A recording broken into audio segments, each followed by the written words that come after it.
Hello guys, I hope you all are doing good. So today in this video we will be continuing our chapter 11 का part 2। और ये part 2 में हम पढ़ने वाले हैं पावर्स यानी शक्तियाँ किसकी, संसद भवन जो है हमारा, ठीक है, यानी पार्लियामेंट की, ठीक है, फंक्शंस ऑफ द पार्लियामेंट के बारे में हम पढ़ने वाले हैं। ये चैप्टर 11 है, NIOS पॉलिटिकल साइंस क्लास 12 का है, ठीक है। तो चलिए चालू करते हैं वीडियो को बिना समय गवाए। I welcome you all to the channel. I am your friend Arun Shamu.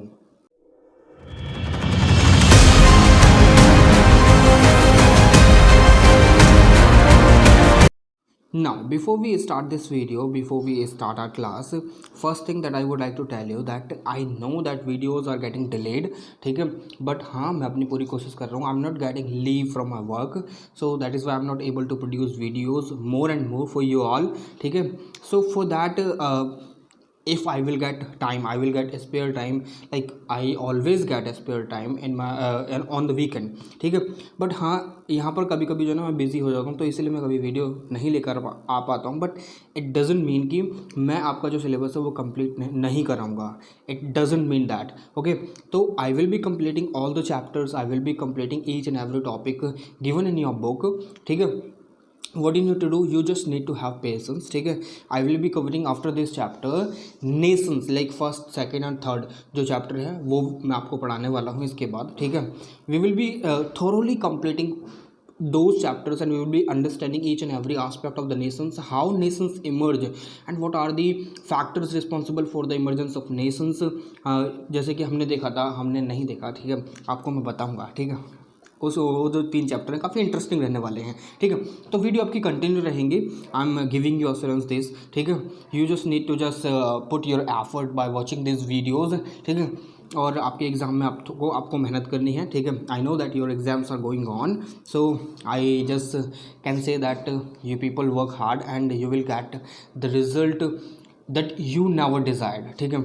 Much more that particular aspect, ठीक है, जो आपने कभी सोचा भी नहीं होगा, बहुत अच्छा आपको रिजल्ट मिलेगा if you are watching my videos, ठीक है। तो चलिए चालू करते हैं वीडियो को, आगे बढ़ते हैं चैप्टर में। इसकी एक एक चीज़ को हम पढ़ने वाले हैं, like what are the functions of the parliament, ठीक है। तो यहाँ पर the first function which comes before us, ठीक है, वो है हमारा लेजिस्लेटिव फंक्शन, ठीक है। अब यहाँ पर देखिए लेजिस्लेटिव फंक्शन यानी विधेय बनाना, ठीक है, कानून बनाना, रूल बनाना, ठीक है। अब ये चीज़ तो आपको पता ही है। Now before this I would like to tell you that हमारे यहाँ पर जो ना हमारे कॉन्स्टिट्यूशन में एक 7th शेड्यूल है। Now you know this particularly very well, ठीक है, because I have told you already, ठीक है।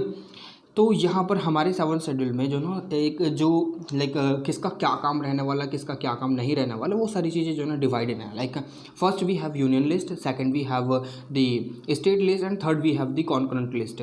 Here in this union list we have 100 subjects around at present, ठीक है। ओरिजिनली इसमें 97 हुआ करते थे। यहाँ पर स्टेट लिस्ट में हमारे पास हैं ऑलमोस्ट हम कह सकते हैं कि 66 सब्जेक्ट, ठीक है, जो हुआ करते थे। But here we have now the 61 subjects, ठीक है। I think it is not that, yes it is यहाँ पर ओरिजिनली 66 सब्जेक्ट हुआ करते थे, बट नाउ कॉन्करेंट लिस्ट में हमारे पास सब्जेक्ट्स इंक्रीज हुए हैं। Originally it was having 47 subjects, but now it has around 52 subjects. Like मैं ये सब्जेक्ट क्या कर रहा हूँ, you must think about this, ठीक है। अब यहाँ पर ये सब्जेक्ट जो कर रहा हूँ ना मैं, वो ये बात कर रहा हूँ कि ये जो सब्जेक्ट बटे हुए हैं ना, लाइक 61 सब्जेक्ट ऐसे हैं, जैसे कि एजुकेशन हो गया, एग्रीकल्चर हो गया, और आपकी सब्सिडी वगैरह जो भी चीज़ें होती हैं। तो यहाँ पर इन चीज़ों पर जो कानून बना सकता है ना, जैसे कि यूनियन के पास अगर सब्जेक्ट 100 है, तो वो 100 ऐसे सब्जेक्ट हैं, 100 एक ऐसे विषय हैं जहाँ पर यूनियन जो है यानी सेंट्रल गवर्नमेंट कानून बना सकती है इन सब्जेक्ट्स पर।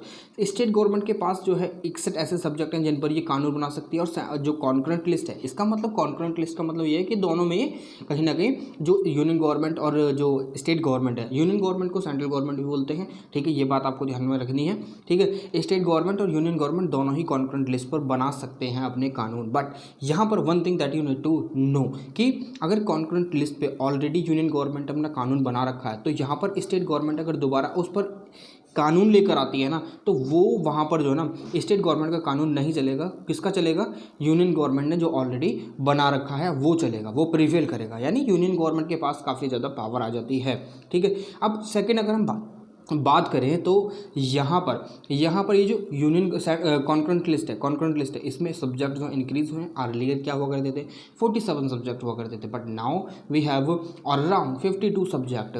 ठीक है, अब एक और चीज़ रेजिडरी, अगर इन केस कल को और कुछ नया सब्जेक्ट सामने आ जाता है, कुछ और चीज़ें सामने आ जाती हैं, तो वहाँ पर क्या स्टेट गवर्नमेंट्स के पास पावर होगी या फिर यूनियन गवर्नमेंट के पास पावर होगी? तो यहाँ पर हमारे कॉन्स्टिट्यूशन में it is very clearly mention that कि अगर if there is any need about making laws upon any particular subject which is not mentioned either of the lists, ठीक है, तो यहाँ पर यूनियन गवर्नमेंट के पास पावर है कि union government can make rules and regulations upon that particular subject. यानी residuary जो पावर है वो यूनियन गवर्नमेंट के पास दी गई है।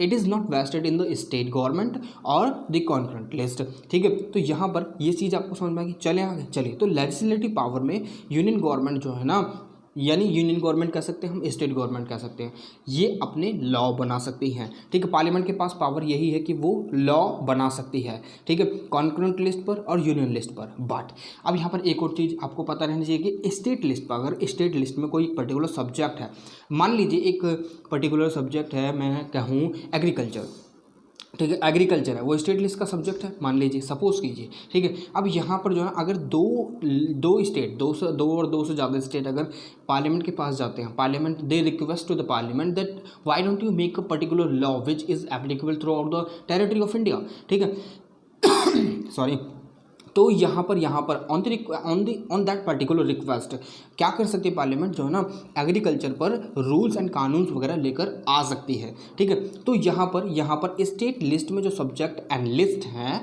उन पर भी कानून बनाए जा सकते हैं बाय द पार्लियामेंट। ठीक है, but there is a condition that 2 और more state have to request. ठीक है, तो यहाँ पर ये चीज़ आपको समझ में आ गई।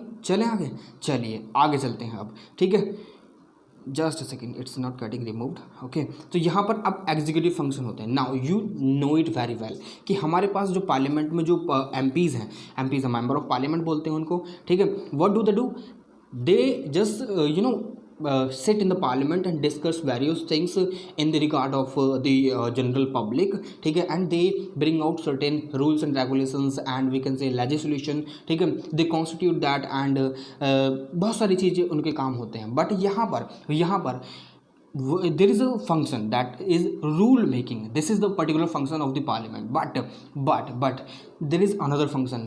What is the another function कि यहाँ पर एग्जीक्यूटिव का रोल भी जो है ना पार्लियामेंट के पास है। लाइक हम देखते हैं ना काउंसिल ऑफ मिनिस्टर्स, हमने काउंसिल ऑफ मिनिस्टर्स देखते हैं। ठीक है, काउंसिल ऑफ मिनिस्टर्स एग्जीक्यूटिव हैं हमारे। ठीक है, अब एग्जीक्यूटिव जो है ना निहित है पार्लियामेंट में, they are intermingled and interdependent to each other. ठीक है, अब ये दोनों एक दूसरे पर डिपेंडेंट हैं। ठीक है, तो यहाँ पर एग्जीक्यूटिव का फंक्शन क्या होता है कि एग्जीक्यूट करना किसी चीज़ को। ठीक है, पावर में लेकिन एनफोर्स कर देना, लागू में लेकर आना। ठीक है, अब यहाँ पर एग्जीक्यूटिव भी दो प्रकार के, मैं आपको बस डिटेल में जानकारी देता चल रहा हूँ। ये जो ना आपकी बुक में नहीं लिखी है, जैसे कि मैंने अभी पढ़ा है आपकी बुक को। ठीक है, मगर एक बुक है पॉलिटिकल साइंस की, शायद CBSE की वो बुक है। ठीक है, उसमें लिखा है कि there are 2 executives in our country. ठीक है, एक तो है परमानेंट एग्जीक्यूटिव, एक है हमारे जो नॉन परमानेंट एग्जीक्यूटिव, जिसे हम बोल सकते हैं टेम्प्रेरी एग्जीक्यूटिव। ठीक है, अब जो टेम्प्रेरी एग्जीक्यूटिव हैं वो हमारे MPs हैं और हमारे MLAs हैं। ठीक है, बट द परमानेंट एग्जीक्यूटिव कौन होते हैं हमारे, जैसे कि जो लॉ को एक ग्राउंड लेवल पर इम्प्लीमेंट करते हैं वो हमारे होते हैं IAS ऑफिसर, और अदर जो एसोसिएटेड इनके ऑफिसर्स होते हैं वो होते हैं। ठीक है, तो ये जो है हमारी परमानेंट एग्जीक्यूटिव होती हैं। अब एग्जीक्यूटिव का काम तो आपको पता चलेगा कि हाँ इनका जो है ना काम जो है ना क्या होता है, लॉ वगैरह जो पार्लियामेंट के द्वारा बनाए जाते हैं उनको लागू करना होता है। ठीक है, अब यहाँ पर एक और चीज़ है, जो आपको समझने है कि एग्जीक्यूटिव जो होते हैं ना council of ministers including headed by the prime minister. ठीक है, अब ये क्या करते हैं, प्रेसिडेंट को एड एंड एडवाइस देते हैं। ये हमने ऑलरेडी प्रेसिडेंट वाले चैप्टर में पढ़ लिया है। ठीक है, अब ये काउंसिल ऑफ मिनिस्टर्स और headed by the prime minister, यानी प्राइम मिनिस्टर को इंक्लूड करके जितने मिनिस्टर्स होते हैं ये जो है ना पार्लियामेंट के ऊपर कलेक्टिवली और इंडिविजुअली रिस्पॉन्सिबल होते हैं। ठीक है, अगर हम बात करें पार्लियामेंट में 2 सदन होते हैं, राज्यसभा और लोकसभा, बट इंडिविजुअल तौर पर अगर हम देखें तो ये जो काउंसिल ऑफ मिनिस्टर्स होते हैं ना, इनको अगर कोई मिनिस्ट्री दी जा रही होती है तो इंडिविजुअली वो उस मिनिस्ट्री के लिए रिस्पॉन्सिबल होते हैं जो उनके चार्ज में रखी गई है। ठीक है, उनको दी गई है कि हाँ यू हैव टू कि आपको जो ना इसके जो कार्य है इसको संभालना है, and then you have to execute all the things related to this particular ministry, ठीक है। अब यहाँ पर मगर कलेक्टिव रिस्पॉन्सिबिलिटी जो है ना इनकी जो है किस पर है, लोकसभा पर है, जनरल प्रिंसिपल की अगर हम बात करें। मगर हम कह सकते हैं कि जो एमपी जो होते हैं, काउंसिल ऑफ मिनिस्टर जो होते हैं, वो राज्यसभा से भी बनाए जा सकते हैं। तो हम ऑल इन ऑल अगर बात करें तो पार्लियामेंट के ऊपर इनकी रिस्पॉन्सिबिलिटी होती है कलेक्टिवली, ठीक है। यानी ये कलेक्टिवली पार्लियामेंट को रिस्पॉन्सिबल होते हैं। अगर इनके द्वारा कुछ भी करा जा रहा है, कुछ भी बोला जा रहा है, कुछ भी मतलब कोई भी एक्शन वगैरह, या तो फिर ओमिशन का हो या फिर वो एक्शन का हो, सारी चीज़ें ये जो है ना पार्लियामेंट के ऊपर रिस्पॉन्सिबल होती हैं इन सारी चीज़ों में, ठीक है। चलिए, अब ये जो एग्जीक्यूटिव होती है वो लेजिस्लेचर के ऊपर डिपेंड होती है, यानी रिस्पॉन्सिबल होती है। जो भी चीज़ होगी वो एग्जीक्यूटिव अगर कुछ भी कर रही है तो वो लेजिस्लेचर को जवाब देगी, ठीक है। बैठने के बाद कहाँ पर कानून बनाए जा रहे हैं, पार्लियामेंट में। पार्लियामेंट के किस सदन में सबसे ज़्यादा कानून बनते हैं, लोकसभा में, ठीक है। तो ये चीज़ आपको यहाँ पर समझनी होगी। मगर यहाँ पर ये जो रिस्पॉन्सिबल तो हैं, अब यहाँ पर ये जब तक रिस्पॉन्सिबल हैं जब तक ये पार्लियामेंट में मेजोरिटी हासिल कर बैठे हैं, ठीक है। इनकी अगर मेजोरिटी सिद्ध होती रहती है तो ये they will enjoy unlimited power, not unlimited. Parliament is not sovereign in our country, parliament is sovereign in the Britain, ठीक है, इन द कंट्री ब्रिटेन, ठीक है। तो वहाँ पर पार्लियामेंट सोवेरियन है। ऐसा कहा जाता है कि जो ब्रिटेन की पार्लियामेंट है ना वो कुछ भी कर सकती है except making man a woman and a woman a man, ठीक है। यानी आदमी को मैन औरत नहीं बना सकती, औरत को आदमी नहीं बना सकती, बाकी सारी चीज़ें वो ब्रिटेन की पार्लियामेंट कर सकती है। बट यहाँ पर हमारा जो कॉन्स्टिट्यूशन है ना वो सोवेरियन है। all the ministers including permanent executive, or we can say the other जो temporary executive है, each and every person who is heading the constitutional post is drawing its power from where, ये जो ना अपनी power जो उठाते हैं वो कॉन्स्टिट्यूशन से उठाते हैं, क्योंकि पावर के सारे प्रावधान जो है प्रोविजंस वगैरह कहाँ पर रख दिए गए हैं, कॉन्स्टिट्यूशन में रख दिए गए हैं। तो this is the very simple thing, ठीक है। तो यहाँ पर देखिए, अगर यहाँ पर ये जो council of minister headed by the prime minister होते हैं, अगर they lose their majority in the parliament, in the Lok Sabha specially, अगर मैं बात करूँ तो पर्टिकुलरली अगर बात करूँ कि लोकसभा में अगर ये अपनी मेजोरिटी खो देते हैं, then they have to resign, ठीक है, दे हैव टू रिजाइन। तो यहाँ पर ऐसे एक केस हुआ था जब 1999 में क्या हुआ था, अटल बिहारी वाजपेयी ने एक वोट से अपनी जो मेजोरिटी थी वो खो दी थी, and Atal Bihari Vajpayee had to resign at that point of time, ठीक है। यहाँ पर मगर नो कॉन्फिडेंस के अलावा भी काफ़ी सारे जो नो कॉन्फिडेंस मोशन का मतलब यही होता है कि कोई कॉन्फिडेंस नहीं है, मतलब फुल मेजोरिटी नहीं है। सरकार देखिए, चाहे गठबंधन की हो, कोalition गवर्नमेंट बोलते हैं हम, या फिर एब्सोल्यूट मेजोरिटी लेकर आई हो, यानी मेजोरिटी में आई हो सरकार, मगर उसको मेजोरिटी प्रूव करनी होगी जब भी एक नो कॉन्फिडेंस मोशन लेकर आई जाती है, ठीक है। अभी नो कॉन्फिडेंस मोशन का जो ना कॉन्सेप्ट थोड़ा सा लंबा है, ये आपकी जो ना बिल्कुल भी रिलेवेंट नहीं है आपके लिए, ठीक है। बट हाँ, आप थोड़ा सा समझ लीजिए कि क्या कह रहा है यहाँ पर ये, ठीक है। अब यहाँ पर ये जो नो कॉन्फिडेंस मोशन के अलावा भी काफ़ी सारे ऐसे टूल्स हैं, ऐसे चीज़ें हैं जहाँ पर जो एग्जीक्यूटिव है, या फिर एग्जीक्यूटिव मान लीजिए, या फिर हम बोल सकते हैं काउंसिल ऑफ मिनिस्टर्स मान लीजिए, तो वही तो एग्जीक्यूटिव होते हैं, ठीक है। तो उनको रेगुलेट करा जाता है, उनकी रिस्पॉन्सिबिलिटीज़ को क्या नाम है चेक करा जाता है, ठीक है। क्या है वो सारी चीज़ें, चलिए आपको बताते हैं। सबसे पहली चीज़ क्वेश्चन आवर। यहाँ पर जो ना क्वेश्चन आवर में क्या होता है कि क्वेश्चन वगैरह पूछे जा सकते हैं, यानी स्टार्ट क्वेश्चन होते हैं, अनस्टार्ट क्वेश्चन होते हैं, और शॉर्ट नोटिस क्वेश्चन होते हैं, वो सारी चीज़ें अलग हैं, ठीक है। तो इसमें क्वेश्चन पूछे जा सकते हैं, सप्लीमेंट्री क्वेश्चन भी पूछे जा सकते हैं। अगर कोई मिनिस्टर से, किसी भी मिनिस्टर से कुछ भी पूछा जा सकता है अगर उसके पास कोई मिनिस्ट्री है, ठीक है। ये सारी चीज़ें यहाँ पर होती हैं। फिर 0 आवर होता है, मोशंस होती हैं, और क्लोजर मोशन होती है, प्रिविलेज मोशन होती है। तो ये सारे कहीं ना कहीं टूल ही तो हैं। कॉलिंग अटेंशन मोशन होती है, एडजमेंट मोशन होती है, ठीक है। ये सारे टूल हैं, ठीक है। अब ये एडजमेंट मोशन का नाम क्या होता है, मतलब काम क्या है इसका, तो यहाँ पर सिंपली जो एडजमेंट मोशन है ना, इसका काम होता है कि कोई भी एक पब्लिक इंपॉर्टेंस, लाइक डिस्कशन चल रहा है, पूरी पार्लियामेंट में डिस्कशन चल रहा है। अब यहाँ पर किसी को लगता है, किसी मिनिस्टर को या किसी भी बंदे को लगता है वहाँ पर जो ना कि हाँ भाई एक पब्लिक इंपॉर्टेंस है, यानी एक जो है एक ऐसा मैटर है जहाँ पर जो ना पब्लिक की बहुत ज़्यादा ग्रीवियंसेस हैं, बहुत ज़्यादा उसके कंसर्न हैं, तो इस चीज़ को सबसे पहले पार्लियामेंट में उठाया जाना चाहिए। तो इस मोशन को लेकर आया जाता है, मगर इसको मोशन को सपोर्ट करने के लिए 50 मेंबर वहाँ पर पार्लियामेंट में होने चाहिए, ठीक है। तो ये एडजमेंट मोशन इस तरीके से काम करता है। बाकी बहुत सारी डिटेल हैं इसकी, but we are not concern with that, ठीक है। तो यहाँ पर क्लोजर सेंसर मोशन भी होता है ताकि कोई भी उजुल फुजुल के जो सवाल ना पूछे जाए, ठीक है, ठीक है। ये सारी चीज़ें भी यहाँ पर लाई जाती हैं और इनसे जो है ना कहीं कहीं पार्लियामेंट में जो एग्जीक्यूटिव बैठी होती है, काउंसिल ऑफ मिनिस्टर बैठे होते हैं, उन पर जो है ना सिकंजा कसा जाता है, उनकी जो अकाउंटेबिलिटी वो चेक करी जाती है, उनकी रिस्पॉन्सिबिलिटीज वो चेक करी जाती हैं, ठीक है। अब यहाँ पर ये लास्ट में आता है कि जो बिल वगैरह अगर लेकर कोई आया जाता है, अगर वहाँ पर पूरे मेजोरिटी से किसी बिल को नहीं पास करा जाता, तो इसका मतलब जो है ना पार्लियामेंट में जो है ना वो जो लोकसभा में काउंसिल ऑफ मिनिस्टर्स है वो पूरी पूरी मेजोरिटी से एंजॉय नहीं कर रहे हैं, तो वहाँ पर भी कहीं ना कहीं चेक करा जाता है कि हाँ भाई बिल अगर पास हो रहा है, बिल नहीं पास हो रहा है मेजोरिटी के साथ, जैसे कि काफ़ी सारे बिल अभी हाल फिलहाल में जो है पास करे गए हैं, तो इस तरीके से हमें पता चल जाता है कि हाँ अगर पार्लियामेंट में जो एग्जीक्यूटिव बैठे हैं या फिर मिनिस्टर्स बैठे हैं वो अपनी मेजोरिटी के साथ बैठे हैं या नहीं बैठे हैं, ठीक है। तो ये सारी चीज़ें यहाँ पर होती हैं, ठीक है। और मनी बिल वगैरह हो गया, मनी बिल को तो देखिए मनी बिल का बहुत सिंपल सा फंडा है कि उसे खाली लोकसभा में ही पास होना होता है, ठीक है। So there is very minimal rule of Rajya Sabha if we talk about a money bill, ठीक है। तो यहाँ पर ये चीज़ आपको यहाँ पर ध्यान रखनी होगी। चलें आगे, चलिए अब यहाँ पर हमारे फाइनेंशियल फंक्शन आते हैं। देखिए जो पार्लियामेंट है उसको क्या बोला जाता है, it is the custodian of the public money. देखिए 3 प्रकार के फंड होते हैं, contingency fund of India, consolidated fund of India and provident fund of India. 3 प्रकार के फंड होते हैं। अब यहाँ पर जो है ना मनी जो विड्रॉ करी जाती है, अप्रोप्रिएशन बिल वगैरह जो पास होते हैं वो कहीं ना कहीं कंसोलिडेटेड फंड ऑफ इंडिया से मनी निकालने के लिए होते हैं। Contingency fund of India emergency में यूज़ करा जाता है। अब यहाँ पर पार्लियामेंट में बजट वगैरह लेकर आ जाता है, तो एक तरीके से फाइनेंशियल पावर ही तो है पार्लियामेंट की कि वो बजट लेकर आ रहे हैं, बजट को कैसे चलना है आगे, कितना एक्सपेंडिचर होगा, कितना रेवेन्यू जनरेट होगा, वो सारी चीज़ें देखी जाती हैं बजट में, ठीक है। तो यहाँ पर पार्लियामेंट के पास इस रिस्पेक्ट में भी पावर होती है। अब इलेक्टोरल फंक्शन की बात करें तो यहाँ पर पार्लियामेंट जो है ना काफ़ी बढ़ चढ़कर भाग लेती है। प्रेसिडेंट के इलेक्शन में हो गया, इम्पीचमेंट में हो गया, प्रेसिडेंट को इम्पीच करना हो, सुप्रीम कोर्ट के जजेस को इम्पीच करना हो, इम्पीच यानी रिमूवल के जो प्रोसेस होती है, ठीक है। तो ये सारी चीज़ें यहाँ पर जब होती हैं, वाइस प्रेसिडेंट को इलेक्ट करना हो, तो कहीं ना कहीं पार्लियामेंट का रोल जो है ना इलेक्शन में भी काफ़ी बहुत बड़ा होता है, ठीक है।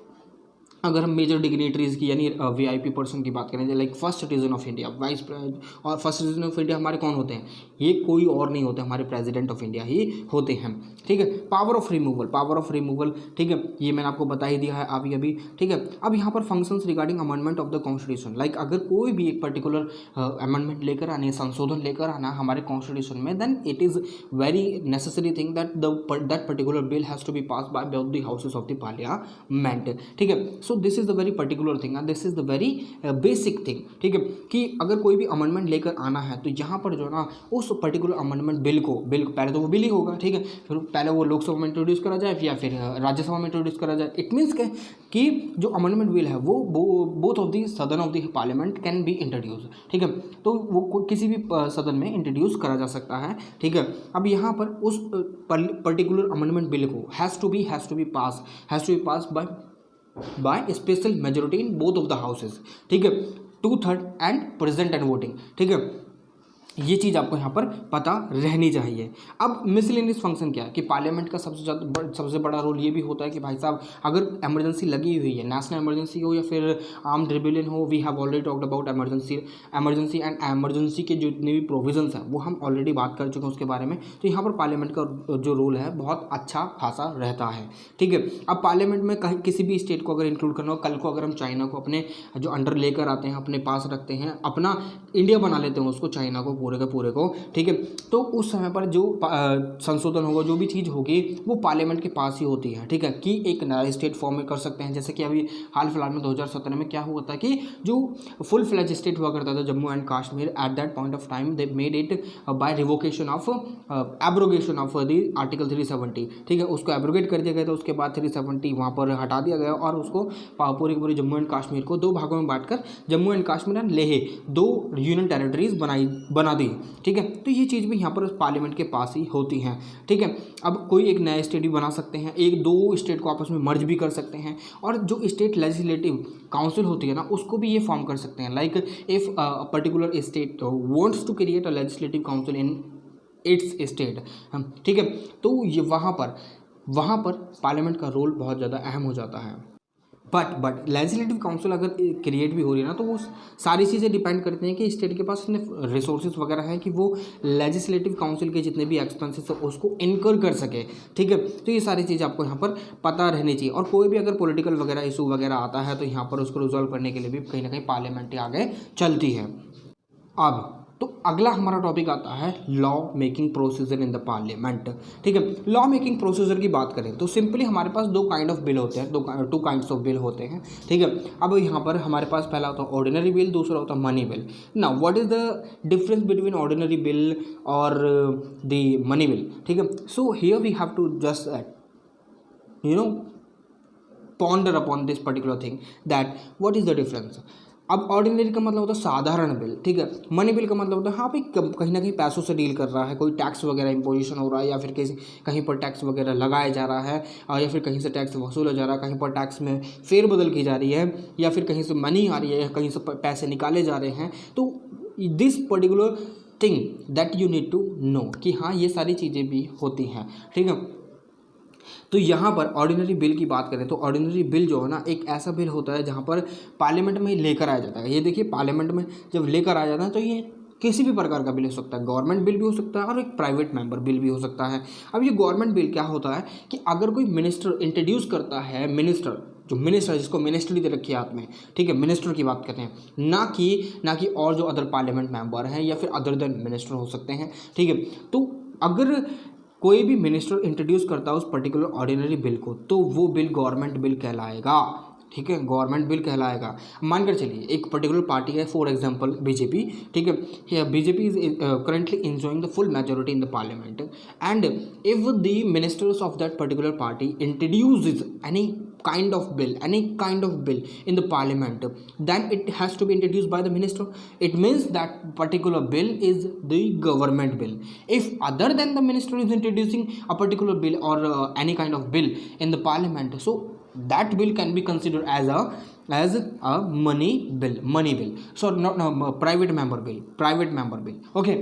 तो यहाँ पर जो अदर देन द मिनिस्टर है ना उसकी बात हो रही है, तो यहाँ पर अपोजिशन पार्टी की बात हो रही है, ठीक है। कोई भी एक अपोजिशन पार्टी जो पार्लियामेंट में अपोजिशन के तौर पर बैठी हुई है, ठीक है, अगर यहाँ पर जो एक काफ़ी सारी पार्टी कोलिशन बनाकर भी अपनी जो सरकार बनाती है, गठबंधन सरकार होती है, ठीक है, तो वहाँ पर मिनिस्टर के अलावा अगर कोई भी इशू कर रहा हो उस पर्टिकुलर पार्टी में से, तो ये भी चीज़ थोड़ी सी देखनी पड़ेगी कि वहाँ पर जो है फिर कॉन्फिडेंस लो है, ठीक है, कि मिनिस्टर ना लाकर कोई एक पर्टिकुलर बंदा लेकर आ रहा है जो मिनिस्टर नहीं है बिल को, तो ये भी चीज़ तो वहाँ पर देखनी पड़ेगी ना। तो इसीलिए अगर पार्लियामेंट में बिल लाना है तो अगर वो कोई भी रूलिंग पार्टी वाला लेकर आएगा तो वहाँ पर गवर्नमेंट बिल कहलाएगा वो, अगर वो मिनिस्टर के द्वारा लेकर आया जा रहा है तो, ठीक है। और कोई और लेकर आएगा तो उसे प्राइवेट मेंबर बिल कह देंगे, सिंपल, ठीक है। चलिए अब देखिए ऑर्डिनरी बिल की बात करते हैं हम यहाँ पर, ठीक है। ऑर्डिनरी बिल में क्या होता है कि यहाँ पर इसको लाने के बाद यहाँ पर पहली फर्स्ट रीडिंग होती है। इसमें जो ना फर्स्ट रीडिंग में क्या होता है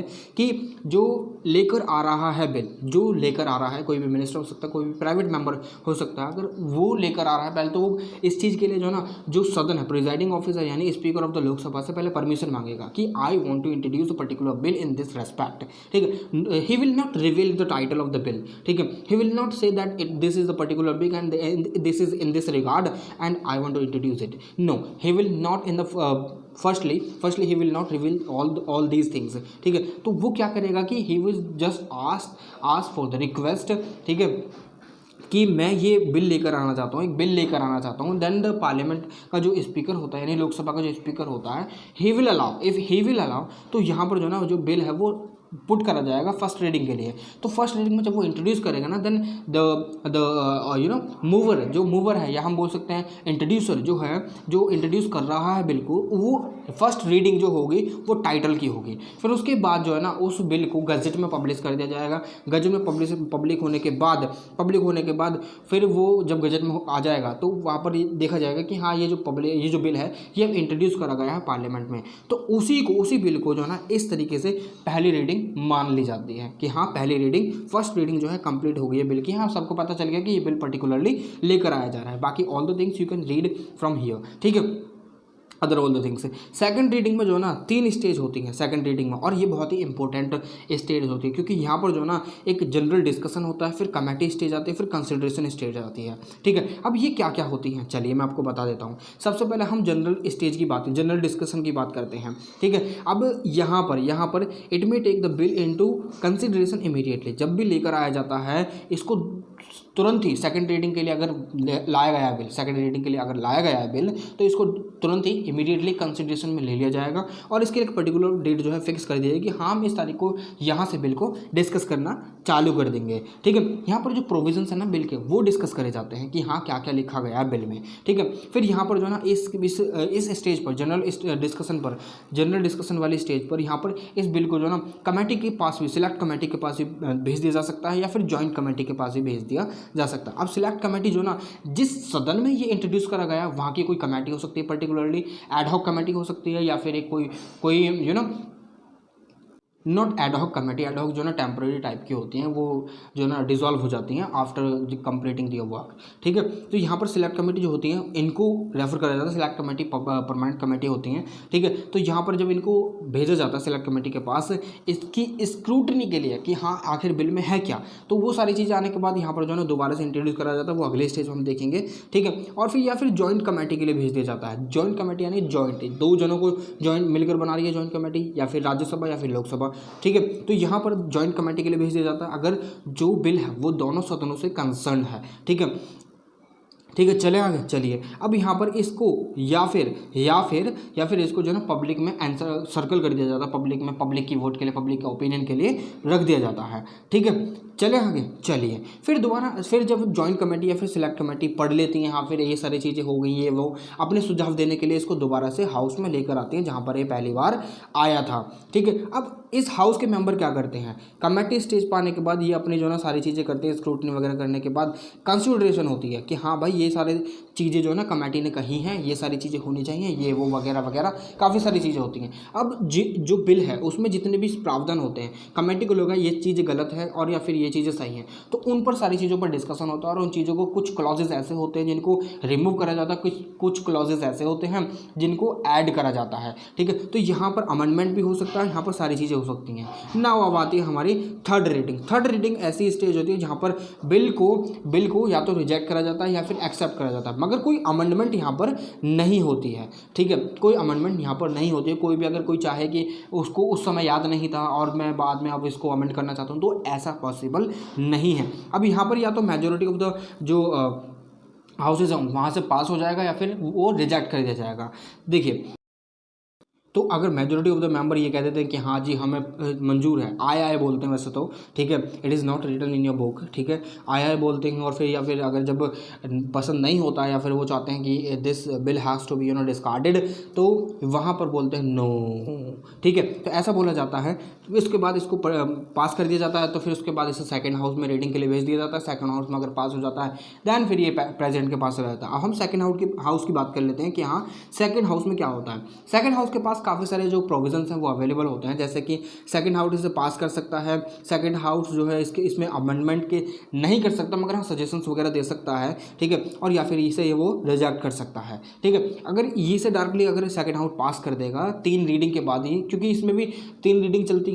ठीक है, सेकंड हाउस में भी। ठीक है, सेकंड हाउस है हमारा राज्यसभा। ठीक है, अब यहाँ पर 3 रीडिंग चलती हैं। 3 रीडिंग के बाद अगर कोई भी सेकंड हाउस, ठीक है, अगर 3 रीडिंग के बाद अगर वो पास हो जाता है तो वो डायरेक्टली कहाँ चला जाता है, प्रेसिडेंट के पास चला जाता है। हाँ जी प्रेसिडेंट जी आप अब इस पर साइन कर दीजिए। Now the bill become an statue. ठीक है, स्टैचू बन जाता है। ठीक है, तो यहाँ पर स्टैचू बनने के बाद, लॉ बनने के बाद वो जो ना फिर लॉ कहलाता है फिर तो। ठीक है, बिल नहीं रहता फिर वो। ठीक है, या फिर जो सेकंड हाउस के पास दूसरा जो है ना वो एक प्रोविज़न ये भी है कि जो बिल जो है वो अमेंडमेंट के साथ, अमेंडमेंट तो कर नहीं सकता सेकंड हाउस, तो उसके बाद क्या होगा कि इसको जो है ना फर्स्ट हाउस में रिकन्सिडरेशन के लिए भेज दिया जाएगा विद सर्टेन सजेशंस। ठीक है, विद सर्टेन सजेशंस। अब सेकंड हाउस के पास जो फर्स्ट हाउस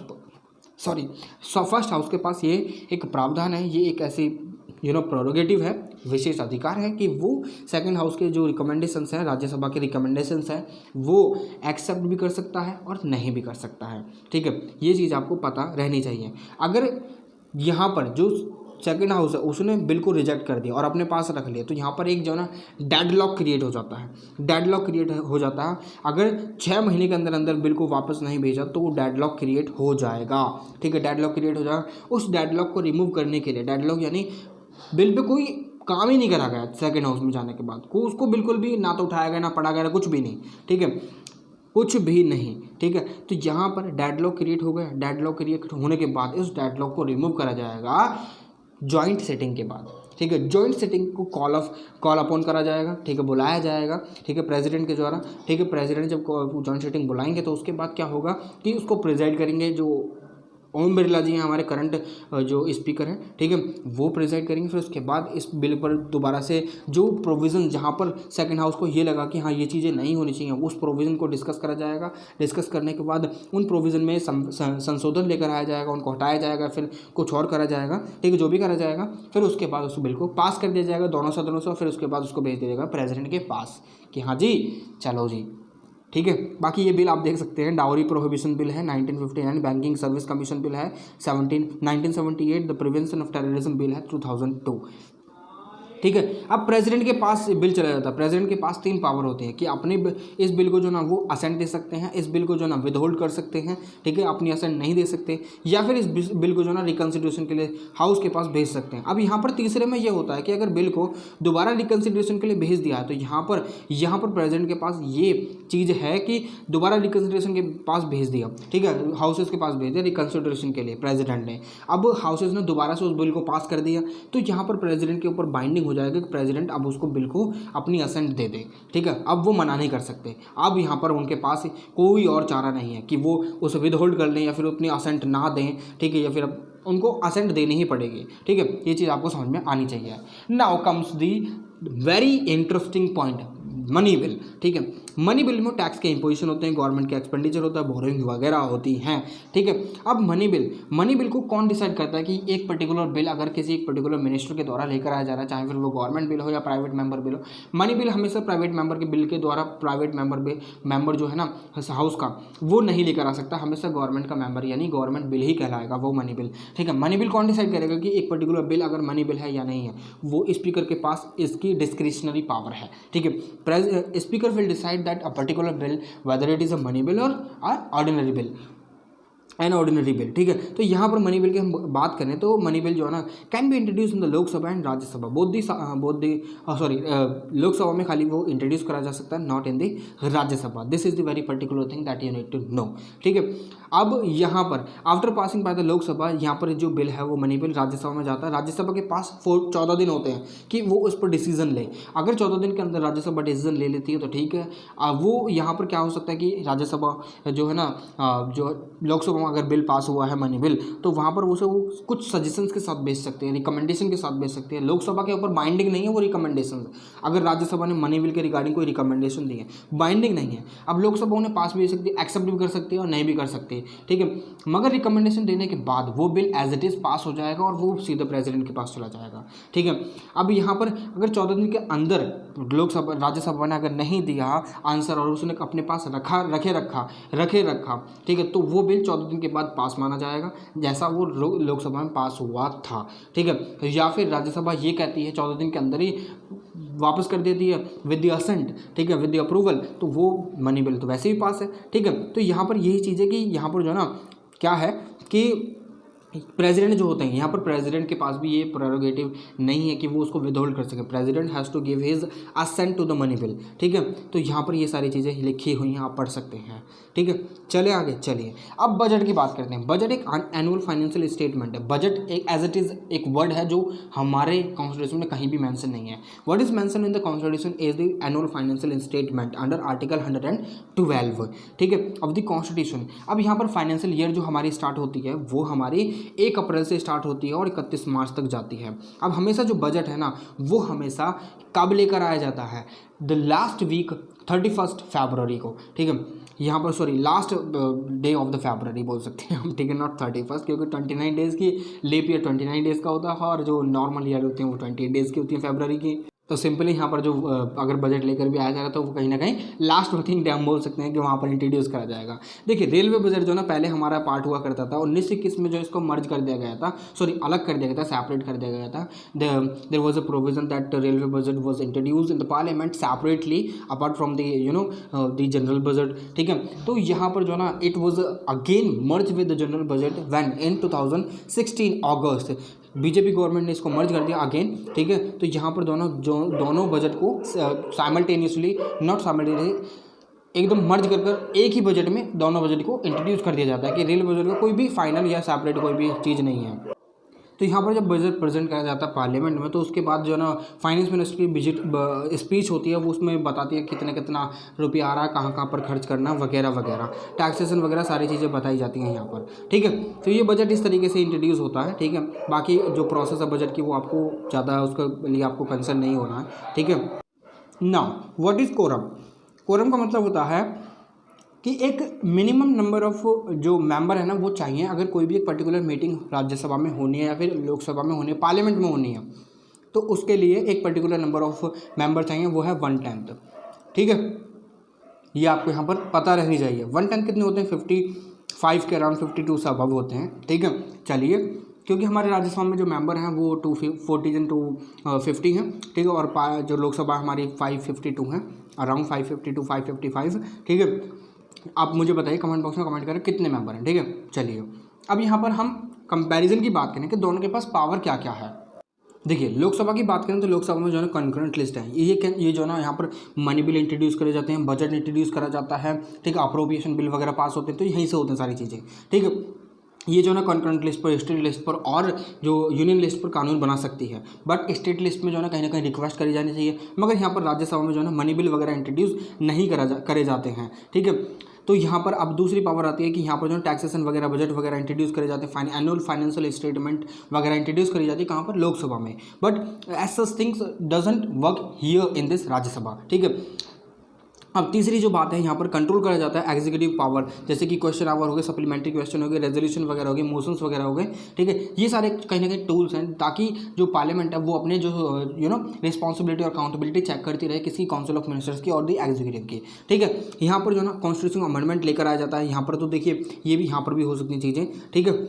अब यहाँ पर बात करें हम जो इमरजेंसी की यहाँ पर देखिए, इमरजेंसी का इम्पोज करने में दोनों सदनों का बहुत बड़ा रोल होता है, ठीक है। ऑल द बोथ द सदन has to pass the provisions और द यू कैन से कि जो कोई भी एक इमरजेंसी का अगर कोई भी एक प्रोक्लेमेशन करी जानी है, उस प्रोक्लेमेशन को दोनों सदनों से पास होना बहुत ज़्यादा जरूरी है, 2/3 मेजोरिटी के साथ, ठीक है। जो हमने पढ़ा था, हमने देख लिया था, ठीक है। यहाँ पर जो है इलेक्ट करे जाते हैं प्रेसिडेंट, वाइस प्रेसिडेंट और सुप्रीम कोर्ट के जजेस वगैरह, यहाँ पर रोल होता है पार्लियामेंट का, ठीक है। कमेटी कमीशन वगैरह यहाँ पर देखी जाती हैं, रिपोर्ट वगैरह यहीं पर रखी जाती हैं। सबसे पहले राज्यसभा में देखिए एक्सरसाइज हो सकती है इनकी, मतलब राज्यसभा के पास पावर होती है कि वो क्वेश्चन पूछ सकें, इंट्रोड्यूस कर सकते हैं मोशन वगैरह, मगर नो कॉन्फिडेंस जैसा जो मोशन है वो यहाँ पर इंट्रोड्यूस नहीं करा जा सकता है, ठीक है। यहाँ पर जो ना जो राज्यसभा है वो भी कहीं ना कहीं एक ह्यूज रोल प्ले करती है in the impeachment of the president, vice president, जजेस वगैरह, ठीक है, और उनके इलेक्शन में भी, ठीक है। अब यहाँ पर जो ना union can give the union parliament power to make laws on matters of such state list वगैरह, ठीक है। तो यहाँ पर ये पावर यहाँ पर इसके पास राज्यसभा के पास यहाँ पर होती है। एक और पावर होती है कि यहाँ पर जो ना राज्यसभा अगर ऑल इंडिया सर्विसेज वगैरह क्रिएट होनी होती हैं, तो यहाँ पर राज्यसभा के पास ये प्रोरोगेटिव है कि सबसे पहले जो कोई भी एक रेजोल्यूशन लेकर आया जाएगा तो यहाँ पर लेकर आया जाएगा, देन उसको जो ना लोकसभा में इंट्रोड्यूस करा जा सकता है, ठीक है।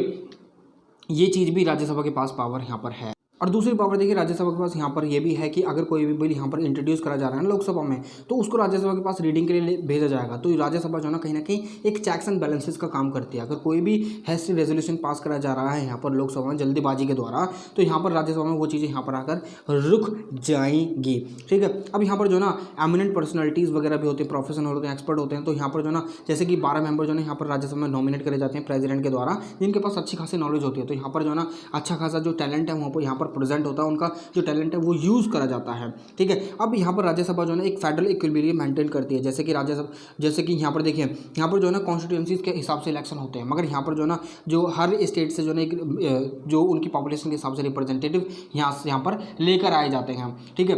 नॉमिनेट भी करे जाते हैं कुछ तो, ठीक है। तो ये सारी चीज़ें जो है पावर जो है यहाँ पर निहित है, यहाँ पर इसमें राज्यसभा में, तो ये चीज़ें आप यहाँ पर पढ़ सकते हैं ईजिली, ठीक है।